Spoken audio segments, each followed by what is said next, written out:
Do you have trouble getting grounded when you're feeling an intense emotion? I certainly do sometimes. Today we're going to be discussing ways to move and manage emotion using a 4-part system that I've found to be very beneficial to me. Don't forget, guys, you can find the Good Vibrations tool. It's going to help you. It's available on my website. That is lisa-lacy.com, lisa-lacy.com. The Good Vibrations tool is available for you. So first and foremost, we always want to be creating self-awareness. Self-awareness is another word for consciousness. Consciousness is a fancy word for self-awareness. We want to know how we are feeling most of the time, okay? Actually, all of the time, right?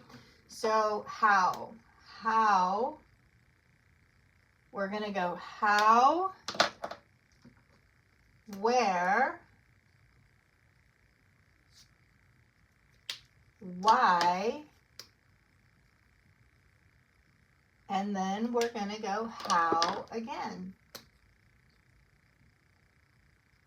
So the first how is, how do you feel? How do you feel?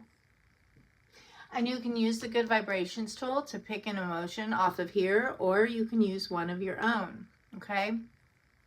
So typically what I do is pick the emotion and then I'll rate it on a scale of 1 to 10, with 10 being the highest intensity. And what that's going to do, remember guys, emotions are just energy in motion. They're not good or bad, positive or negative. They just are. They feel heavy or light.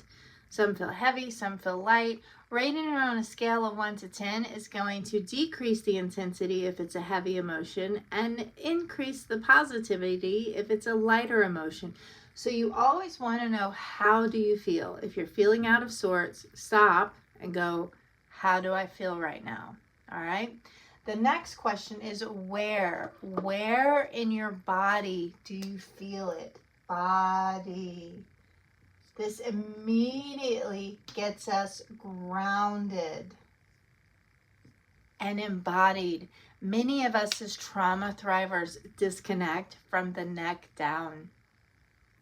We cannot feel what's happening inside of our bodies, and it's really important, if we're feeling heavy emotions, to get grounded immediately. Where in your body do you feel it? Don't overcomplicate these. Don't overanalyze these. Just go with the first thing that comes to your mind. I feel it in my head. I feel it in my chest. I feel it in my feet. First thing that comes to mind.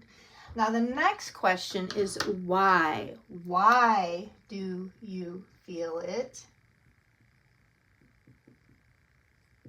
Now this one may take a little time because it might be layered.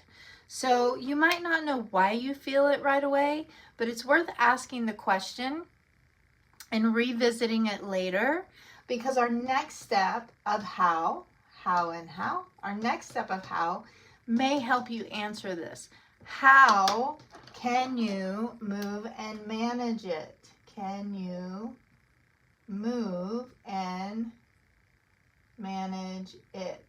How can you move and manage it? So that can be as simple as taking your 10-minute walk, taking an Epsom salt bath, going and taking a nap, grabbing some food, grabbing some water, or as big as having the hard conversation with mom, dad, brother, sister, ex, whatever that looks like for you, okay? So how do you feel? Where do you feel it? That's going to get you embodied. So how is going to help you recognize and create self-awareness around how you're feeling. Where do you feel it? Where in your body? That's going to get you grounded. Then why do you feel it? Remember, that may be a little layered and may take a moment, but you'll get there when you decide how you can move and manage it, and then circle back to the why a little bit later and set aside some processing time. If you have any questions, you can reach me at contact@lisa-lacy.com. We've got some amazing coaching programs coming out. I do one-on-one coaching along with group coaching. So if you need any additional support, don't hesitate to reach out to me. Peace, much love, be well, be wise. May your day be kick-ass and not kick your ass.